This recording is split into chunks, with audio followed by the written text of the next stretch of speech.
आज पहली बार ऐसा हुआ कि मैं शॉपिंग करने गई और खुद के लिए कुछ भी नहीं लिया। यकीन नहीं हो रहा है ना आपको, मुझे भी नहीं हो रहा था, लेकिन यार ये बात सच है क्योंकि आज पहली बार ऐसा हुआ कि मैं अपने और बिटिया रानी के लिए नहीं, अपने नहीं यार, आदत हो गया है।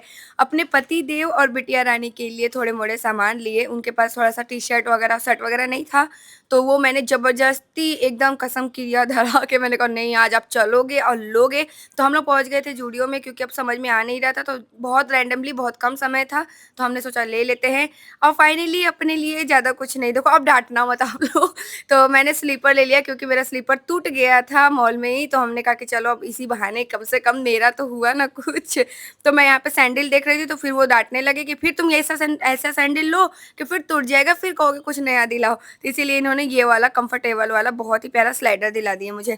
फिर फाइनली अब हम लोग ढेर सारा सामान ले लिया। यहाँ पे बिटिया रानी मुझे बहुत ज़्यादा चूज़ कराई थी कि मम्मी ये लो, ये लो। तो आप लोग बताना कि सबसे बेस्ट कौन लगा, लेकिन सच बता रही हूँ ये वाला बहुत मस्त लग रहा था। यहाँ पे बहुत सारे कलेक्शन थे, समझ में आ नहीं रहा था कौन सा ले, तो फाइनली मैंने इसी में का स्लाइडर डिसाइड किया, लेकिन ये वाला नहीं, जो सबसे पहले हाथ में लिया था ना वही वाला। फिर यहाँ पे पारी आती है बिलिंग की, तो यहाँ पे हम बिलिंग कराने लगे और पूरे शॉपिंग में लगभग 5 से 6 हज़ार का हुआ है, लेकिन उसमें सिर्फ मेरा एक चप्पल लिया है मैंने, ठीक है, बोलना मत आप लोग। तो फिर यहाँ पे मैं परफ्यूम ट्राई कर रही थी, तो इसका स्मेल इतना ज़्यादा हार्ड था ना कि मेरा मुँह ही नाक से उड़ गया।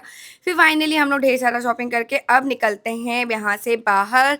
तो ये था हमारा बनारस में फर्स्ट दिन, और इसके बाद हम लोग किस काम के लिए आए ना, वो अभी आपको जस्ट सुबह होते ही पता चल जाएगा। तो चलिए पहले यहाँ से चलते हैं अपने होटल में, क्योंकि हम लोग बनारस में एक होटल में रुके हुए हैं, तो वहाँ पहुँचते हैं। फिर सुबह हमें कहाँ जाना है वो आपको अभी जस्ट देखने को मिलेगा। Okay hey guys, welcome back to my new blog video. तो अभी हम लोग हैं बनारस की गली में, और यहाँ पे हमने गाड़ी पार्क कर दिया है क्योंकि यहाँ से सिर्फ 2 मिनट की वॉकिंग डिस्टेंस पे है पासपोर्ट सेवा केंद्र। तो कुछ डॉक्यूमेंट हम लोग को बनवाना था, तो हम लोग आ गए हैं, उसी का अपॉइंटमेंट था, है ना।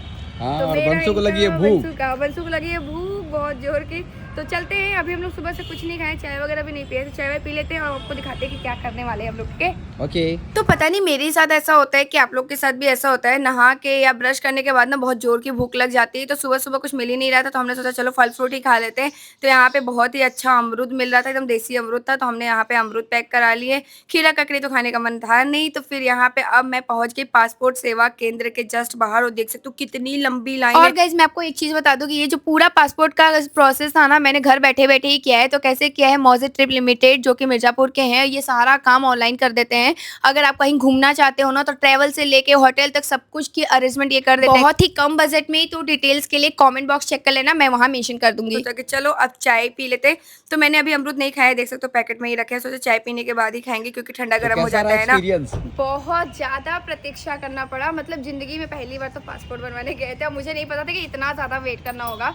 तो गाइज मैं छोटा मोटा आपको अपना एक्सपीरियंस शेयर कर रही हूँ कि जैसे ही आप अपने टाइम के हिसाब से आएंगे, जैसे आपका अपॉइंटमेंट टाइम है 10 बजे, तो आपको 9:45 पे अंदर एंटर किया जाएगा, आधा घंटा पहले। हाँ, उसके बाद आप लाइन लगाएंगे, वहाँ पे आपको एक टोकन नंबर मिलेगा। फिर आप ऊपर जाएंगे ए वाले काउंटर पे, वहाँ पे आपका सारा डॉक्यूमेंट को स्कैन किया जाएगा, आपकी फ़ोटो वगैरह लिया जाएगा। फिर उसके बाद बी वाले सेक्शन में जाएंगे, वहाँ पे आपको वेट करना पड़ेगा जब तक आपका नंबर ना आए। फिर वहाँ वेरिफिकेशन होगा। वहाँ पे सब टिक टाक जो होगा, जो कमी होगा, मतलब फोटो सही नहीं है तो फिर से भेजेंगे, फिर से डॉक्यूमेंट अपलोड करने के लिए। कोई दिक्कत है तो फिर से ए में भेजेंगे। फिर उसके बाद आता है सी वाला सेक्शन, ठीक है। सी वाले सेक्शन में वहाँ जाके फाइनली आपका एक लास्ट वेरिफिकेशन होगा एंड डन। ये सब प्रोसेस करने में मतलब कि कितना लग गया जी, 3-4 घंटे लग गए। वहाँ देखो पीछे कोई तुम्हें हाई कर रहा है। Hello thank you so much. अब वो मेरे फैंस है, आप लोग भी मेरे फैंस है, थैंक यू सो मच। ऐसे मिल जाते हैं रास्ते में प्यार देने के लिए। तो चलिए मिलते हैं आपसे नेक्स्ट वीडियो में, तब तक के लिए टेक केयर।